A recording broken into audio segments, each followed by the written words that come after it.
5, 6, 7, 8. Spotlight. On stage at MMT. Spotlight. I meet the cast, crew, and company. Spotlight. Sit back, on stage relax, and tonight. give us a spotlight on stage at MMT.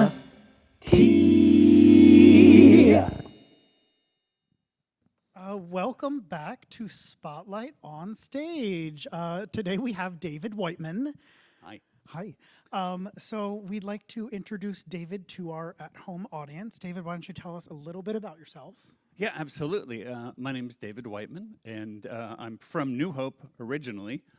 Worked at the Bucks County Playhouse when I was a teenager, ushering and in the concession stand. And then I worked my way up to getting out of there many years later. I lived there for a long period of time, went to school in Boston, went off to New York City to try to make it in the Manhattan in the big time. Apartment building burnt down to the ground, so I moved back here.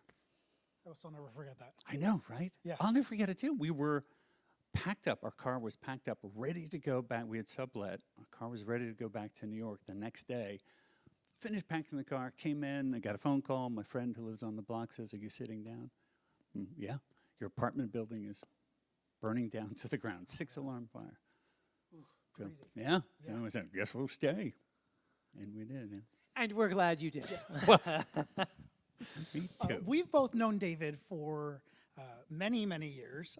When I was a kid, about that tall, About tall. David was my Fagin when I was Oliver, amongst many, many other shows that we had done together. Yes, yes. And we had worked together, I guess, at the Playhouse, in Pocono Playhouse, 4 years.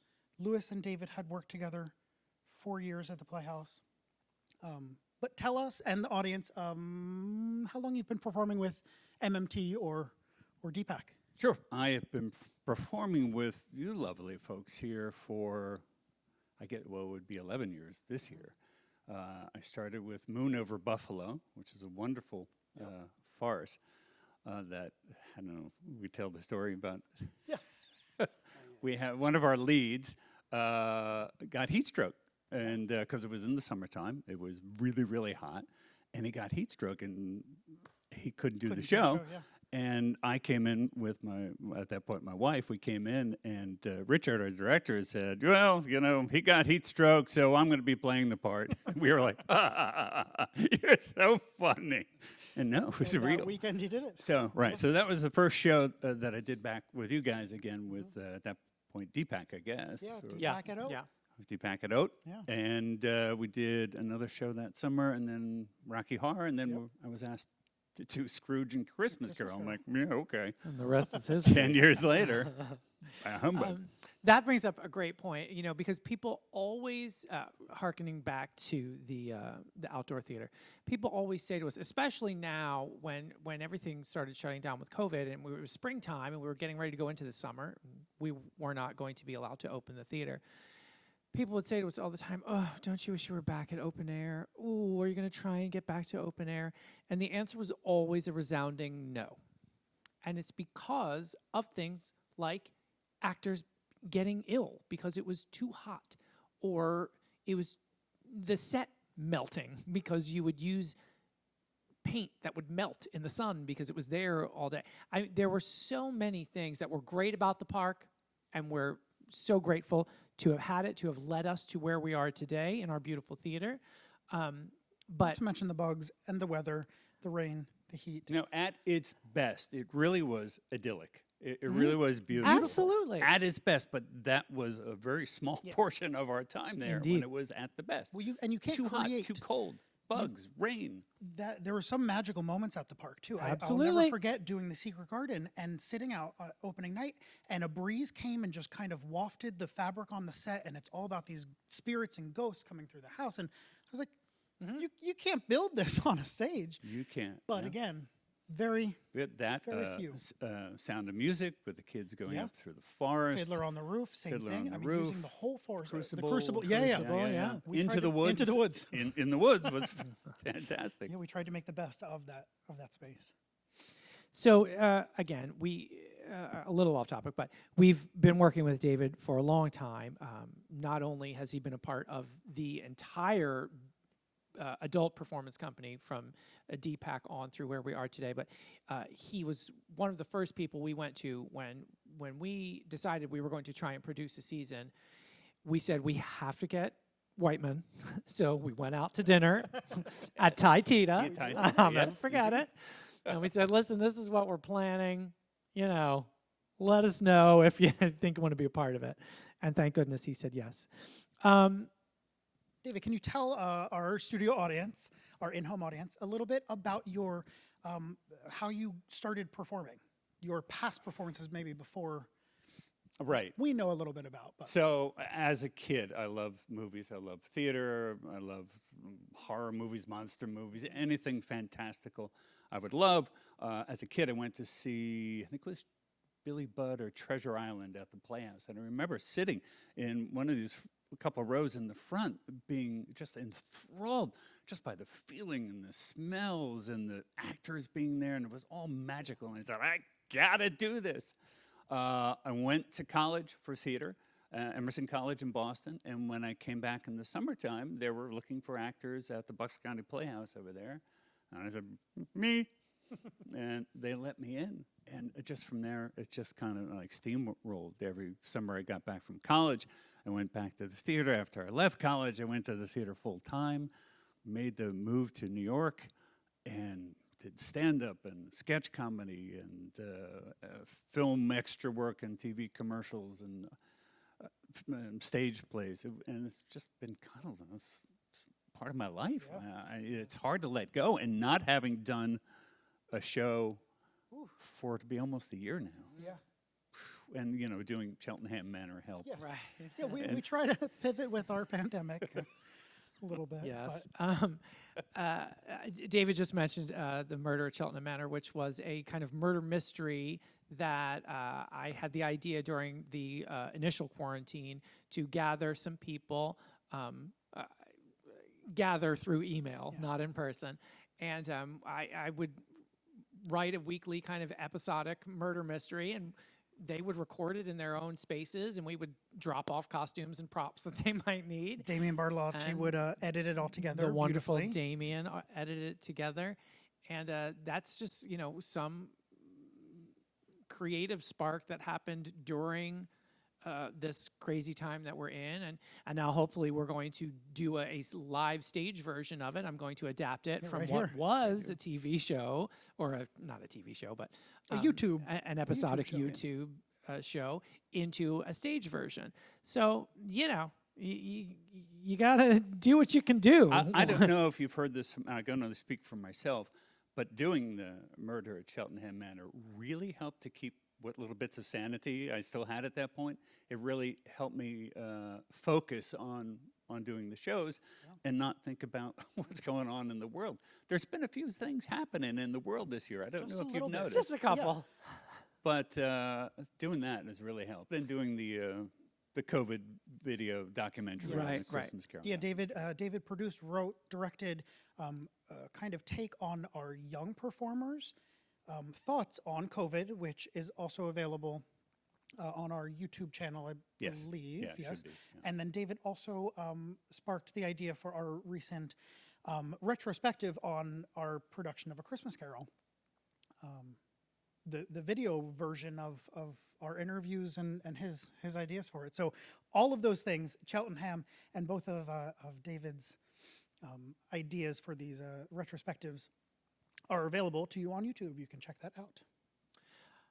So as I mentioned in a prior video, we are a community theater here at Music Mountain Theater, and we are lucky enough to have company members and non-company members as well, who at one point or another were professional actors, professional performers, making their livings in the entertainment field. And so I posed this question to you: was there a definitive moment for you when you had the thought, I don't think I want to pursue this professionally anymore? Or was it just something that happened over a period of time? I think that the answer would be different for anyone that I asked, but I'm interested to hear what you have to say. Absolutely. Well, part of my decision was the fire in New York. Did we talk about this already? I think we did. Briefly. Okay, yeah, briefly. So my entire apartment building in New York burned down, so I did not have a place to go to. I had called one of the unions I belonged to at that point, Actors Equity, said, "Do you have anything to help me out?" I said, "Yeah, we can teach you how to type." I'm like, "Oh, okay, all right." So I came back here and proceeded to do non-union work, and at some point I decided to leave the union.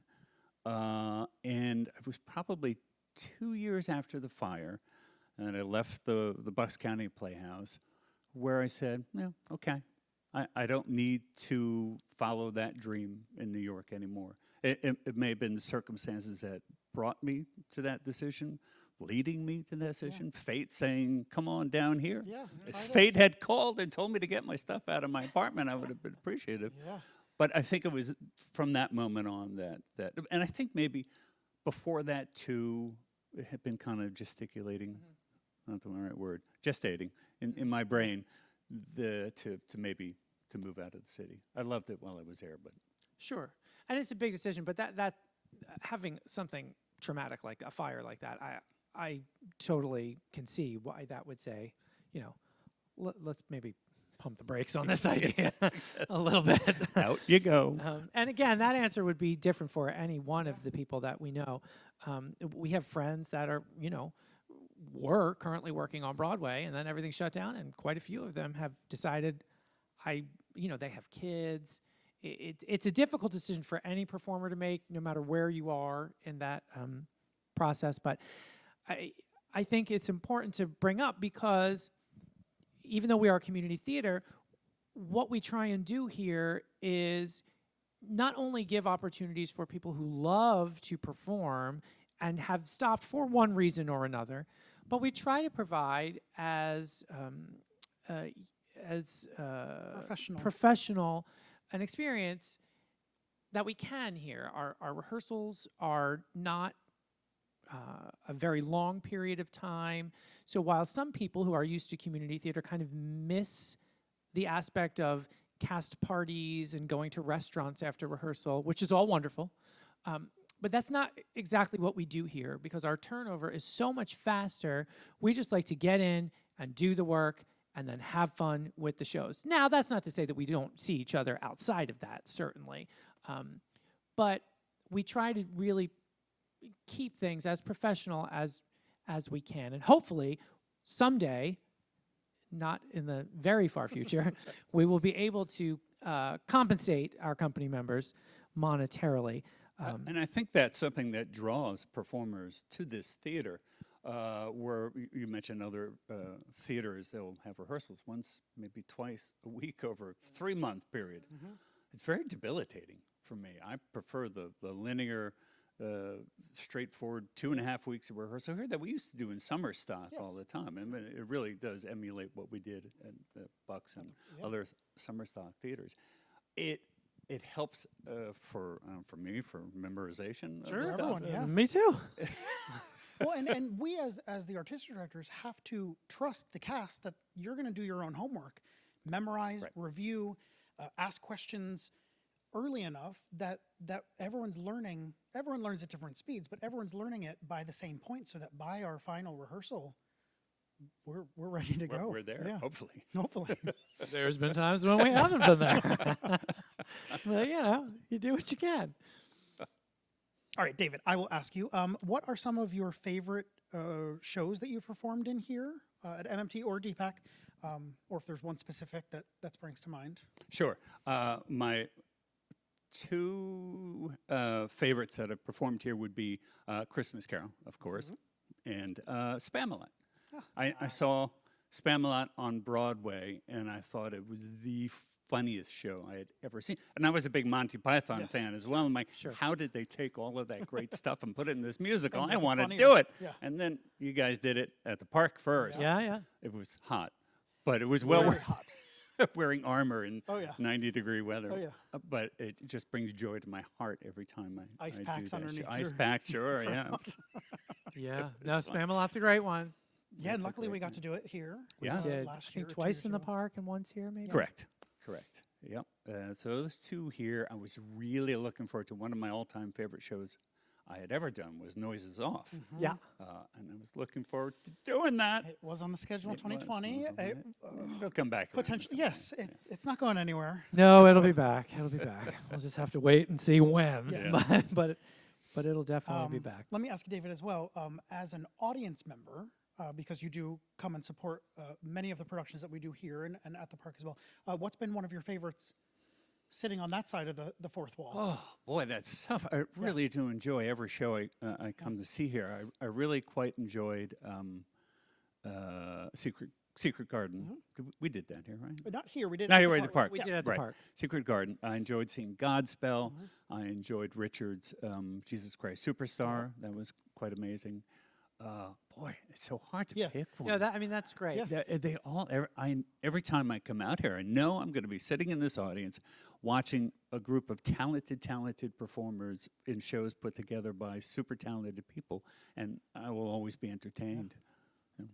And David has also directed for us. He's done many of our children's theater productions. He also directed the Will Rogers Follies. Was that 2019 summer? 2018? 19. Jeez, I don't even remember anymore. 19. Yeah, Yeah. yeah. So he wears many hats here as well. Along the lines of the last few questions, we pose this to you now. Give us a show, whether Deepak or Music Mountain, that we have not produced yet, that you would like to see produced here. Sure. I have, it's very actor selfishly Of course. me to be And like, listen, well, I've of course. never I performed. would the and, same way. You know, I've never, I did a mini version of Damn Yankees in college, but I would love to see a full version of Damn Yankees. I always love, and it's gritty, and I'm not sure how you guys feel about it, but I love Man of La Mancha. That is such a show with soul and heart to it, and that end. Power move. Oh, it's great. What else would I like to see? I'd like to see more some comedies. Can't Take It With You and things like that. It'd be fun. Yeah, and that's been the nice thing about doing smaller cast shows and having smaller audiences is we can do smaller plays too. So we kind of touched on the fact that you were pursuing a career in performance, and now that the kind of gears have shifted a little bit, the question is, what do you get from performing here now? Why do you donate your time and put in so much effort that it takes? Because, I'm sure people realize that they don't just show up on the first day of rehearsal ready to go. There's a lot of work that goes into the shows for the actors. They have a lot to memorize. If it's a musical, there's going to be dance rehearsals, and it's a commitment. And especially when it's in that condensed time that we do here, it is a very constant commitment. But then once it's over, it's over. So what kind of brought you back to performing after you had stepped away from it, and what does it bring you now? There are two things. One is something I've always needed from theater, which is a way to express my feelings in this craft that I love so much, to keep expanding on my abilities as a performer, as an actor, and to experience new situations within that.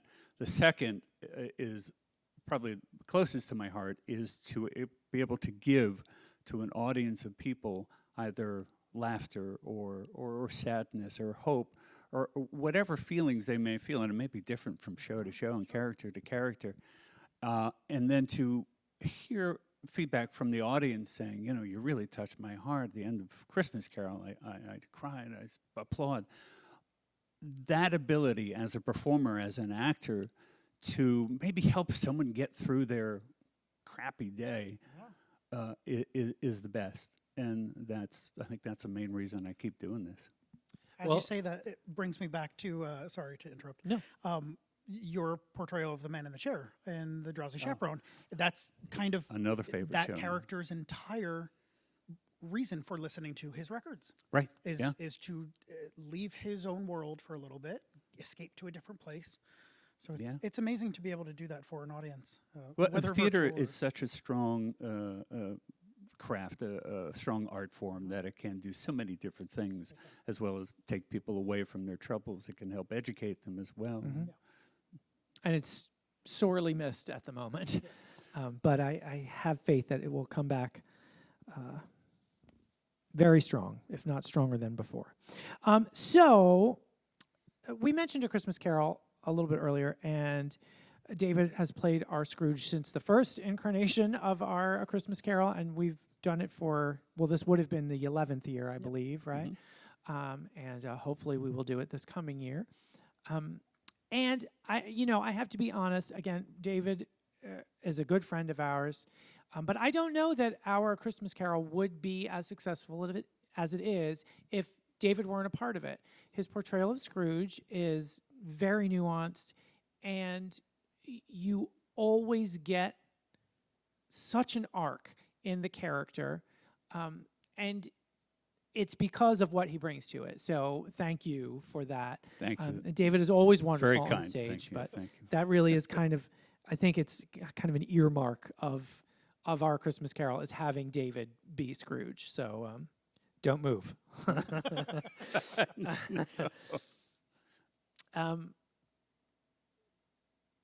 I Ready for think, these yeah, I last think questions? we'll, All right, so we're going to wrap up with an homage song? to, a little song and a little dance. A little homage to Inside the Actor Studio. Last 10 questions. Super. So the first things that come to your brain. Okay. I'll ask the first two. Yeah. What is your favorite musical of all time? Man of La Mancha. All right. What is your least favorite musical of all time? Hair. I'm sorry, any Hair okay. fans? I don't love it either. All right. What sound or noise do you love? Ooh. Purr of a cat. What I have sound 3 of them. or noise do you hate? Cat screaming at me to get up in the morning. If you haven't picked up on it, David has cats. 3. What is your favorite word? Wow, that's a whisper. Whisper. It just fits with what it is. Whisper. What's your least favorite word? Can it be political? No, I don't want to. Say whatever you want. Trump came to mind. As Least favorite it's word. not a word, but sorry. I'm sorry, folks. All right, so I get the fun one. What is your curse word of choice? We'll bleep it. We will bleep you out. I think I just fall back on the F word. Yes, many times when I shouldn't. Never in front of any of the kids during the Of course not. children's theater. Very close a couple of times. Yes. but- Okay, what profession other than your own would you like to attempt?